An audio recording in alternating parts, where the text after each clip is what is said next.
The smile on the face of Jur Freeling and Sara Vinglakova, who's just walked past right alongside us here on the in-gate as they jump themselves to a double clear and a provisional lead in Global Champions League Round 2 here in Rabat.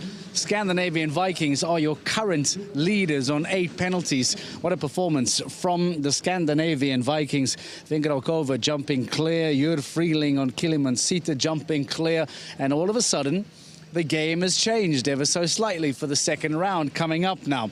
Mexico Amigos to follow, New York Empire to follow, and most importantly, some might say shortly after that, is Falcons United, who have watched the Cannes Stars drop fences, they have watched Shanghai Swans drop fences, and things are starting to take a little bit of shape ahead of Riyadh, the final stage, the 16th and final stage of the Global Champions League in 2025. But everyone still needs to jump. All of these teams still need to perform, and we are only at the halfway point. A wonderful double clear, by the way, from the Prague Lions. Niels Brandsils, Peter de Vos, both bringing in their top horses, both delivering the clears that we expected, and because of that, they held on to the provisional lead of 12 for quite some time. Let's hear from Niels Brandsils. Christian, in terms of faults over the season,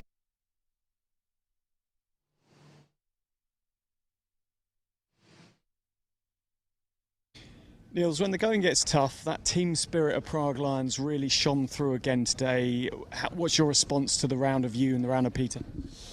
First round, we brought in 2 new horses on experience on this level, but we have to if we want to save also the other horses for the future a little bit.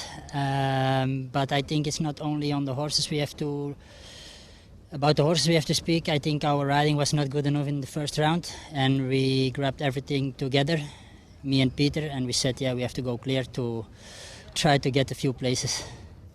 The experience of the horses was obviously more in the second round. That's now 5 clear rounds between those 2 horses since Valkenswaard. The delivery that you, the riders, and the horses are putting in week after week is truly sensational. How proud of what this team are achieving are you? Unbelievable proud. Without our horses, we achieve nothing. What they do for us is unbelievable. Now again with Origi fighting for that clear round. Yeah, very happy.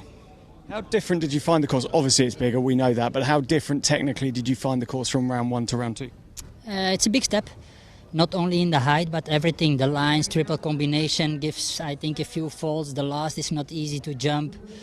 Everywhere a little bit faults coming in the last double. It's a tough course. Well done today.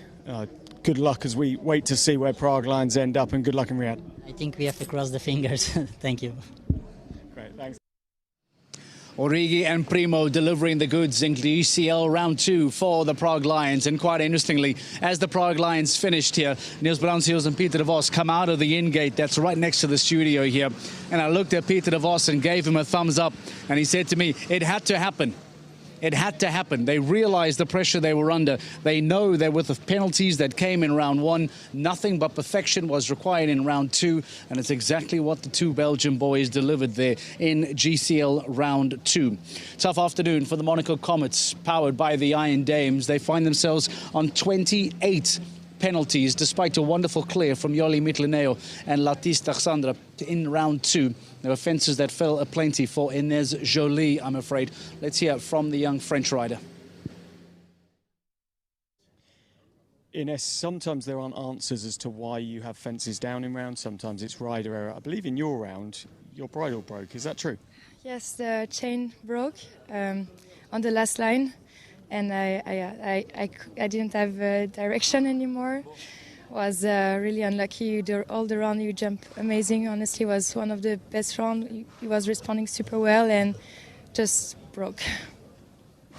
Just put into words what it's like to ride a 160, the end of a 160 course without the steering. Well, it was tough because I had really no direction. The poor horse was completely lost. No more connection with the mouth. So. Yeah, was really unlucky. I cannot believe he really didn't deserve that. He was jumping good and he didn't understand. He was completely lost, and yeah, I guess these things happen. Yoli then went clear, which does the team a lot of favours, because when you look at these early stages of the second round, there are a lot of teams below you, and that's what you need. In terms of the overall season, that Yoli clear round, crucial. Yes, Yoli did an amazing job. As always, she's really a teammate that we can rely on. And super grateful to be with her, and she's saving the team today. When we look ahead to Riyadh, what's the plan for Monaco Comets? Who do they send there? What horses? They send a strong team, for sure, with horses and riders that are... Marlon, a difficult weekend for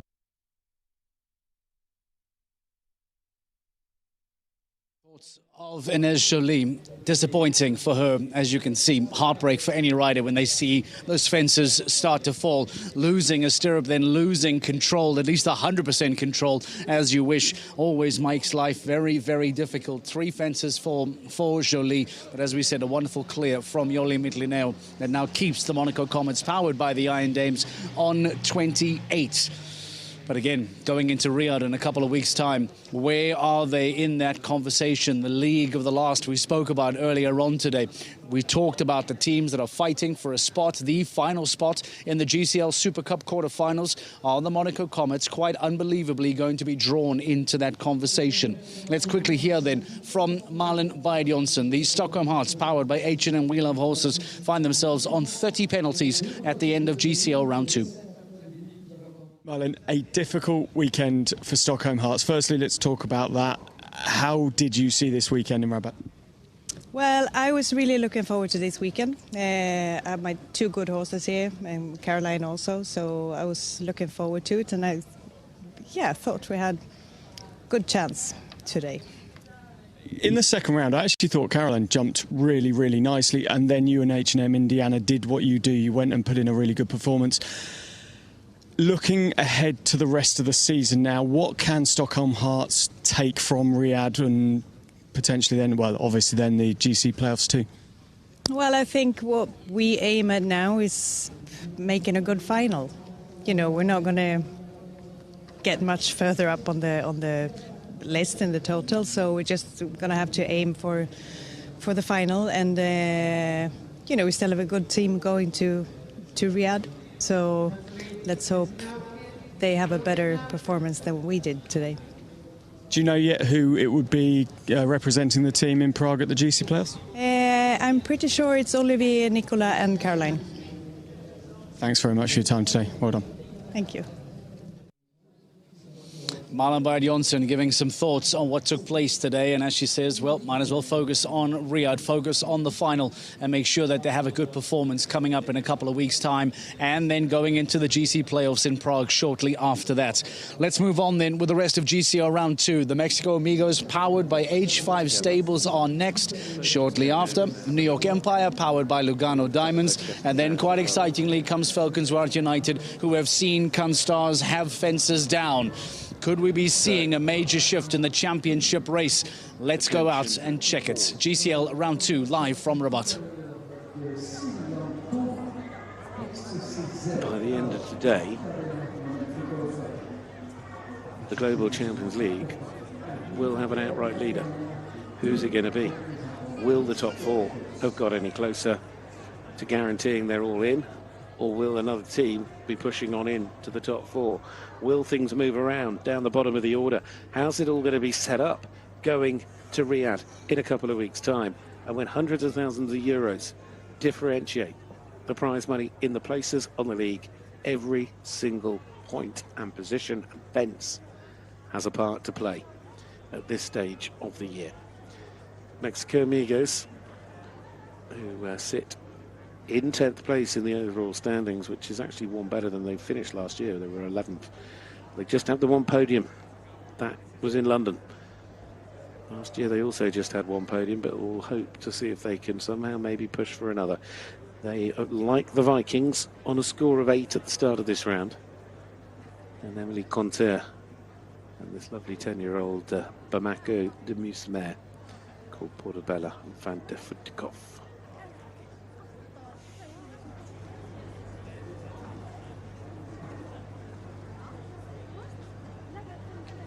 With the fence down and the 12 penalties, it of course means now it is for Mexico to stay, if they can, ahead of Prague.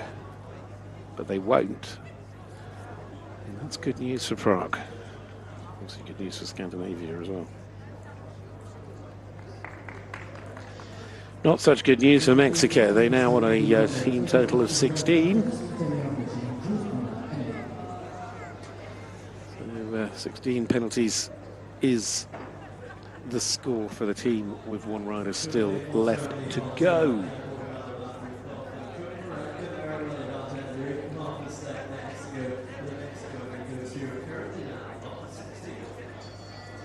So the second down. So we'll watch the replay of the fence going down. For the Mexico Amigos is Kern Varik. Merriweather.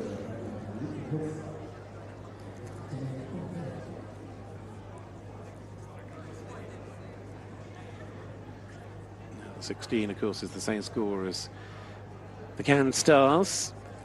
If he keeps it there, it'll be down to the clock. Next up on scores, as you'll see, would be Basel on a total of 24.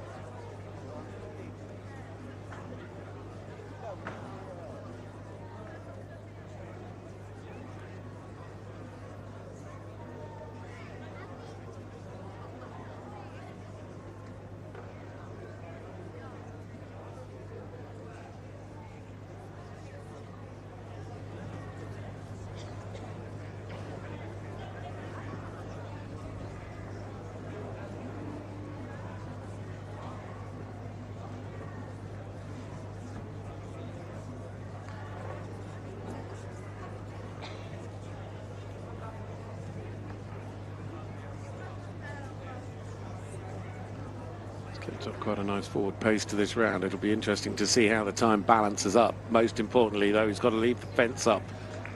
And he's done the important part. He's jumped the clear to finish the round for the Mexico Amigos.